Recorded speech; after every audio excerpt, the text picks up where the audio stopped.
السلام عليكم ورحمة الله وبركاته. الحمد لله والصلاة والسلام على رسول الله وبعد. أعوذ بالله من الشيطان الرجيم. بسم الله الرحمن الرحيم. 15ویں حدیث رمضان کے دنوں میں جماع کے حکم کا بیان. عن أبي هريرة رضي الله عنه رسول الله صلى الله عليه وسلم أنه أتاه رجل فقال يا رسول الله هلكت. قال وما أهلكك؟ قال وقعت على امرأتي في رمضان. قال هل تستطيع وما تعتق رقبة؟ قال لا. قال هل تستطيع أن تصوم شهرين متتابعين؟ قال لا.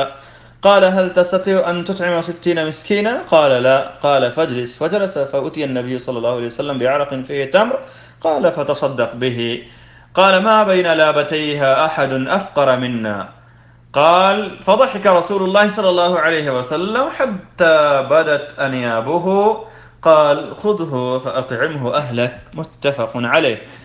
ترجمہ حضرت ابو ہریرہ رضی اللہ تعالیٰ عنہ سے مروی ہے کہ رسول اللہ صلی اللہ علیہ وسلم کے پاس ایک آدمی آیا اور کہنے لگا اے اللہ کے رسول صلی اللہ علیہ وسلم میں ہلاک ہو گیا. آپ صلی اللہ علیہ وسلم نے فرمایا کس چیز نے تمہیں ہلاک کیا ہے؟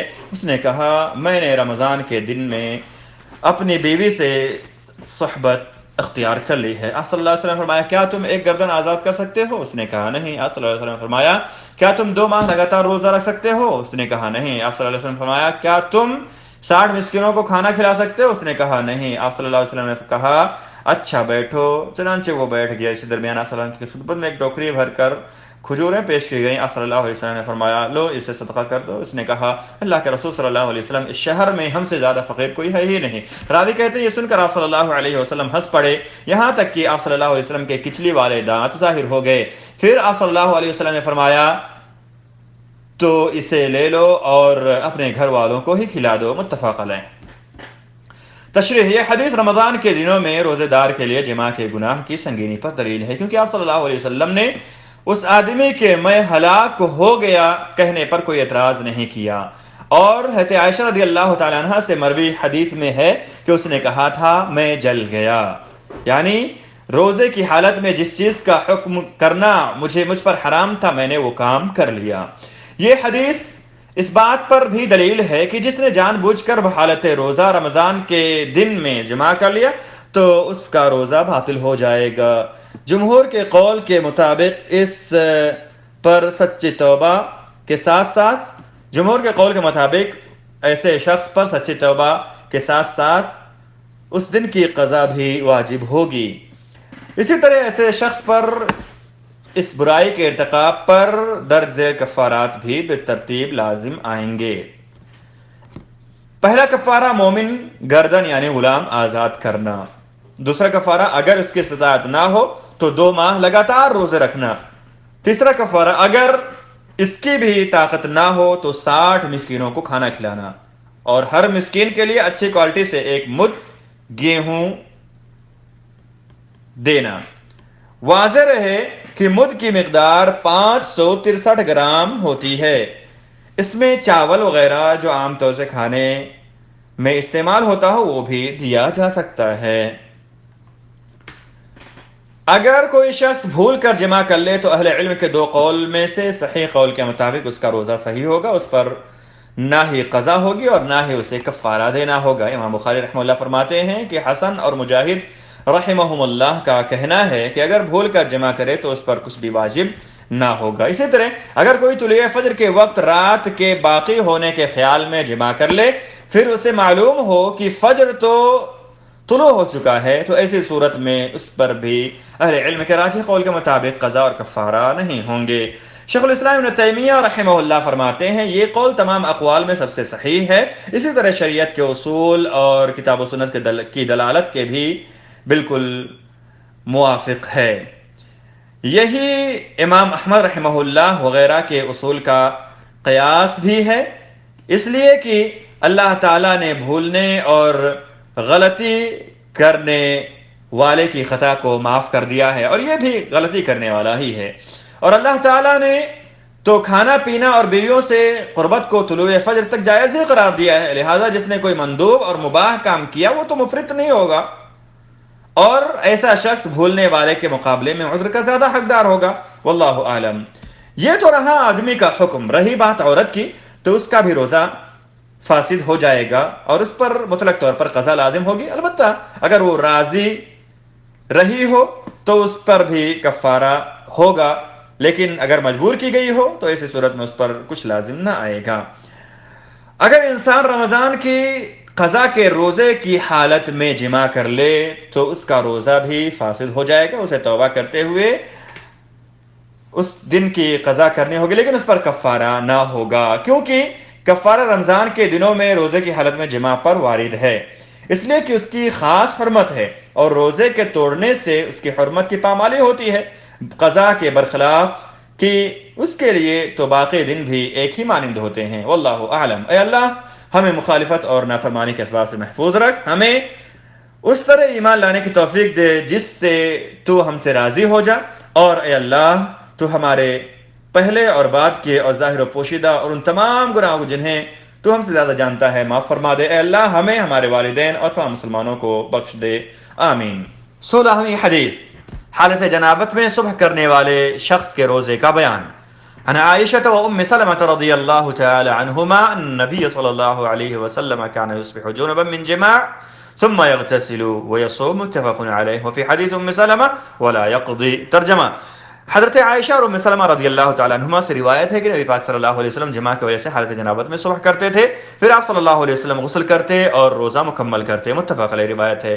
اور حضرت ام سلمہ رضی اللہ عنہا کی حدیث میں اضافہ ہے کہ آپ صلی اللہ علیہ وسلم اس کی قضا بھی نہیں کرتے تھے.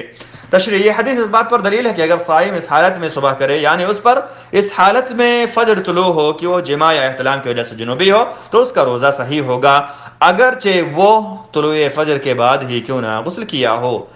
اگر وہ کھانے پینے اور دیگر روزہ توڑنے والی چیزوں سے روزہ کی نیت کر کے اس کا وقت شروع ہوتے ہی رک جائے. جنابت ہر اس حالت کو کہا جاتا ہے جس میں انزال یا جماع کے سبب غسل واجب ہو جائے.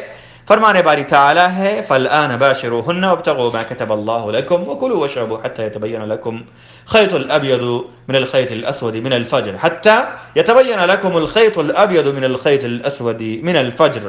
اور اللہ تعالیٰ نے جب طلوع فجر کے واضح ہو جانے تک جماع وغیرہ کی اجازت دی ہی ہے تو اس سے یہی لازم آتا ہے کہ غسل طلوع فجر کے بعد ہی ممکن ہوگا. اس حدیث میں جنابت کو جماع سے خاص کرنے سے یہ بیان کرنا مقصود ہے کہ آپ صلی اللہ علیہ وسلم کا غسل کو مؤخر کرنا آپ کے اختیار کے سبب ہی تھا اور یہ کوئی بے اختیاری چیز نہ تھی. اس سے یہ معلوم ہوتا ہے کہ جنابت کی وجہ سے غسل کرنے میں جلدی کرنا واجب نہیں ہے، بلکہ اس کا طلوع فجر کے بعد تک مؤخر کرنا بھی جائز ہے. حضرت عائشہ رضی اللہ تعالی عنہا سے مروی ہے کہ ایک شخص نبی پاک صلی اللہ علیہ وسلم کے پاس کوئی مسئلہ دریافت کرنے آیا جسے وہ دروازے کے پیچھے سے سن رہی تھیں. اس شخص نے کہا اے اللہ کے رسول صلی اللہ علیہ وسلم، میں نماز کے وقت تک حالت جنابت میں رہ جاتا ہوں تو کیا میں روزہ رکھ سکتا ہوں؟ آپ صلی اللہ علیہ وسلم نے ارشاد فرمایا میں بھی نماز تک حالت جنابت میں ہوتا ہوں پھر بھی روزہ رکھتا ہوں. اس نے کہا اے اللہ کے رسول صلی اللہ علیہ وسلم، آپ تو ہماری طرح نہیں ہیں، اللہ نے تو آپ کے اگلے اور پچھلے تمام گناہ معاف کر دیے ہیں. آپ صلی اللہ علیہ وسلم نے فرمایا اللہ کی قسم مجھے امید ہے کہ میں تم میں سب سے زیادہ اللہ سے ڈرنے والا ہوں اور تقوی کے اسباب کی بابت بھی سب سے زیادہ جاننے والا میں ہی ہوں. اسی طرح حید و نفاس والی عورتوں کا بھی مسئلہ ہے کہ جب ان کا خون رک جائے اور فجر سے پہلے پاکی کا احساس ہو جائے تو وہ بھی لوگوں کے ساتھ روزہ رکھیں گی، اگرچہ وہ طلوع فجر کے بعد ہی کیوں نہ غسل کریں، کیونکہ وہ اس صورت میں صوم کے اہل شمار ہوں گی، لہذا انہیں نماز فجر کے وقت پر ادائیگی کی خاطر غسل کرنے میں جلدی کرنی چاہیے. اگر روزے دار کو روزہ کے دن میں احتلام ہو جائے تو وہ غسل کر لے گا اور اس کا صوم صحیح ہوگا، کیونکہ وہ اس کے ارادے اور اختیار سے پرے چیز ہے. اللہ کا فرمان ہے لا یکلف اللہ نفسا الا وسعها. اسی حدیث میں روزے دار کے لیے غسل کا جواز بھی ہے، کیونکہ غسل واجب، مسنون اور جائز میں کوئی فرق نہیں. امام بخاری رحمہ اللہ نے باب اغتسال الصائم یعنی روزے دار کے غسل کے سلسلے میں باب قائم کر فرمایا ہے یعنی روزے دار کے غسل کے سلسلے میں باب قائم کر کے فرمایا ہے کہ ابن عمر رضی اللہ عنہما نے اپنے اوپر حالت صوم میں کپڑا بھگو کر ڈالا۔ امام شافعی روزے کی حالت میں حمام میں داخل ہوئے، اور حسن نے کہا روزے دار کے لیے کلی کرنے یا ٹھنڈک حاصل کرنے میں کوئی حرج نہیں ہے۔ پھر امام بخاری نے اسی حدیث میں حضرت عائشہ رضی اللہ تعالیٰ عنہ سے مروی شروع میں ذکر شدہ حدیث کو نقل کیا ہے۔ ابن المنیر الکبیر نے مذکورہ باب کے تحت فرمایا ہے کہ اس میں روزہ دار کے لیے غسل کو مکروہ تصور کرنے والوں پر رد ہے، کیونکہ اگر کوئی ان کے لیے غسل کو حلق تک پانی پہنچنے کے ڈر سے مکروہ سمجھتا ہے تو یہ علت مسواک اور کلی اور ہانڈی کا ذائقہ معلوم کرنے وغیرہ سے باطل ہو جاتی ہے، اور اگر کوئی اس کو رفاہیت کی وجہ سے ان کے لیے مکروہ سمجھتا ہے تو سلف نے روزے دار کے لیے بناؤ سنگار، کنگھی کرنے، تیل اور سرما وغیرہ لگانے کی اجازت دی ہے، اسی لیے انہوں نے ان افعال کو اختصار کے عنوان کے تحت ذکر کیا ہے۔ واللہ اعلم۔ اے اللہ ہمیں فرما برداروں کے راستے پر چلا اور ہمیں اس پر ثابت قدم رہنے اور استقامت کی توفیق عطا کر۔ اے اللہ ہمیں حسرت و ندامت کے اسباب سے عافیت دے، ہمیں قیامت کے دن کے خوف سے امان میں رکھ، اور ہمیں ہمارے والدین اور تمام مسلمانوں کو بخش دے، آمین۔ واللہ اعلم، وصلی اللہ وسلم علی نبینا محمد وعلی آلہ وصحبہ اجمعین۔ سبحانک اللہم وبحمدک، اشہد ان لا الہ الا انت، استغفرک واتوب الیک۔ 15ویں حدیث سے پہلا سوال ہے کہ حدیث شریف میں مذکورہ گناہ کا کیا کفارہ ہے، اور کیا یہ کفارہ عورت پر بھی لازم آئے گا؟ دوسرا سوال ہے اگر انسان دیگر مہینوں میں رمضان کے روزوں کی قضا کے دوران بیوی سے صحبت اختیار کر لے تو کیا اس صورت میں بھی یہی حکم ہوگا؟